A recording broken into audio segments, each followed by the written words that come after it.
Olá! Hoje, a gente vê com naturalidade times como Flamengo e Palmeiras viajando para disputar um Mundial de Clubes nos Estados Unidos da América. É um evento da FIFA, com estádios impecáveis e cobertura global. Mas eu quero que você volte comigo 60 anos no tempo. Para uma época em que o futebol, para os americanos, era um esporte exótico. Agora, imagine um time brasileiro cruzando o oceano, não para um torneio, mas para uma viagem que mais parecia uma turnê dos Beatles. O barulho que eles causaram, a curiosidade que despertaram, era algo surreal. Esse time era o Santos de Pelé, e eles não estavam apenas indo jogar bola, estavam indo se apresentar ao mundo e, mais especificamente, apresentar um jovem rei ao seu futuro reino. Você acha que a história do futebol nos Estados Unidos da América começou na Copa de 94? A verdade é muito mais profunda e brasileira. Hoje, vamos desenterrar os diários perdidos dessa viagem,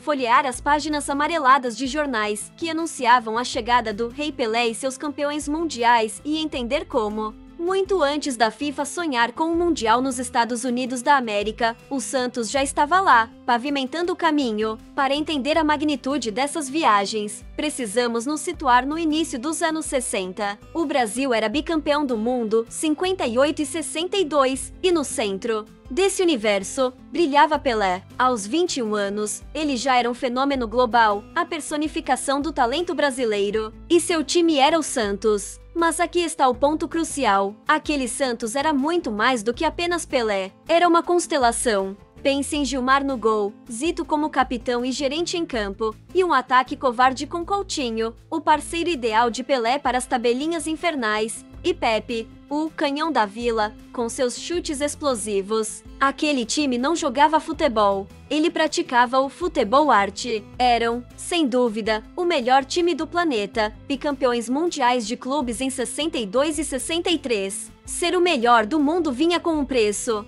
Manter um elenco daquele calibre era caríssimo. A solução da diretoria? Transformar o time em um espetáculo itinerante. As excursões não eram um luxo, eram uma necessidade financeira. O Santos virou uma espécie de Harlem Globetrotters do futebol, com a diferença de que cada amistoso era para valer, para manter a mística do time invencível. É nesse contexto que os Estados Unidos entram na equação. Um mercado gigantesco, rico, mas completamente virgem para o futebol. Os promotores americanos não estavam vendendo um esporte, estavam vendendo a chance de ver o maior atleta do mundo ao vivo. Era um evento. A logística era uma loucura, com voos de carreira e uma maratona de jogos. Os telegramas da época eram claros. A presença de Pelé em campo não era negociável. Ele não era apenas o camisa 10, era a garantia financeira do clube. A invasão estava prestes a começar. Imagine a cena: um grupo de atletas brasileiros, em sua maioria negros, desembarcando em Nova York nos anos 60. Para o americano médio, soccer era um mistério. O esporte deles era o beisebol de Mackin,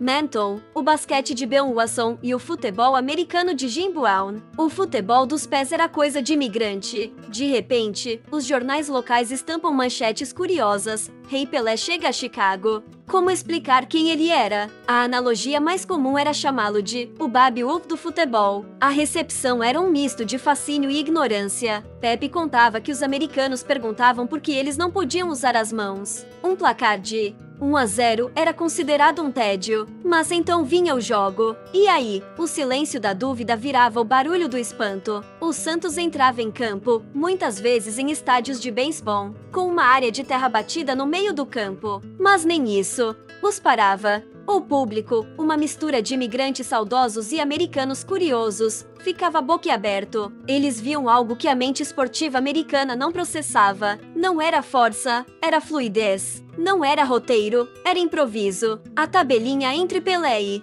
Coutinho era um balé hipnótico. Um repórter de São Francisco escreveu: vimos homens transformarem uma bola em um pincel e o gramado em sua tela. E o artista principal, Pelé, pintou uma obra-prima. Eles podiam não entender as regras, mas entendiam a beleza, a genialidade. Havia também um subtexto poderoso. Naquela América da luta pelos direitos civis, ver um time de maioria negra, liderado pelo maior atleta negro do mundo, ser tratado como realeza, era revolucionário.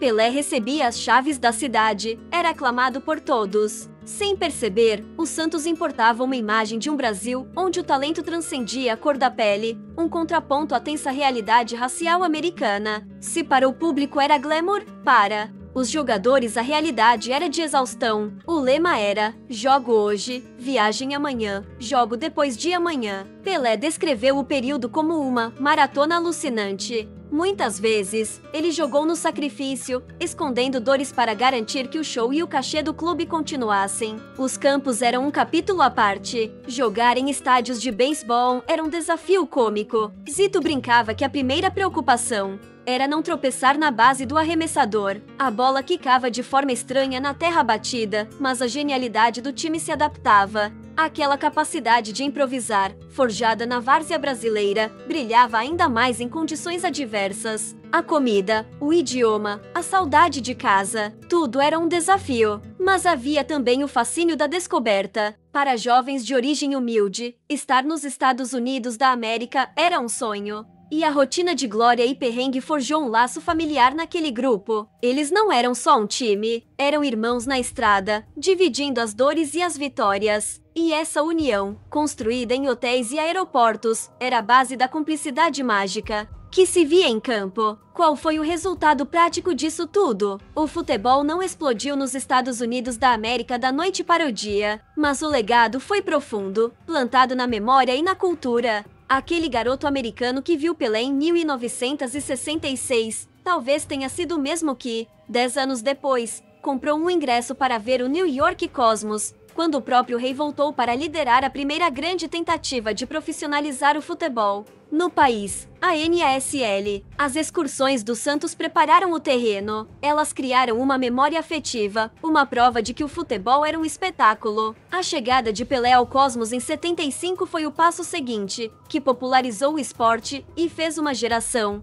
de crianças americanas começar a jogar. Essa geração formou a base da seleção da Copa de 94. A Copa de 94, por sua vez, forçou a criação de uma liga profissional, a MLS, que nasceu em 1996. E essa linha do tempo nos traz a 2025, o novo Mundial de Clubes da FIFA em solo americano. É o ápice de uma jornada que começou, de forma pioneira, com o Santos. Cada estádio moderno da MLS hoje carrega um pedaço da poeira levantada por Pelé, Coutinho e Pepe naqueles campos de beisebol. Eles foram a primeira onda, a apresentação formal do futebol arte a uma nação que não sabia que precisava dele. A história do Santos nos Estados Unidos da América é sobre o poder do esporte como ponte cultural. É sobre como um grupo de brasileiros ajudou a moldar o destino do jogo em uma superpotência. Eles foram uma embaixada sobre chuteiras, e sua missão foi um sucesso. Se você, assim como eu, é fascinado por essas histórias que formam a alma do nosso esporte, deixe o seu like neste vídeo. Isso me ajuda a saber que estamos no caminho certo. E, claro, se inscreva no canal para não perder os próximos capítulos. Temos muitas outras viagens como essa para fazer. Obrigado pela sua companhia. A gente se vê no próximo vídeo. Um grande abraço.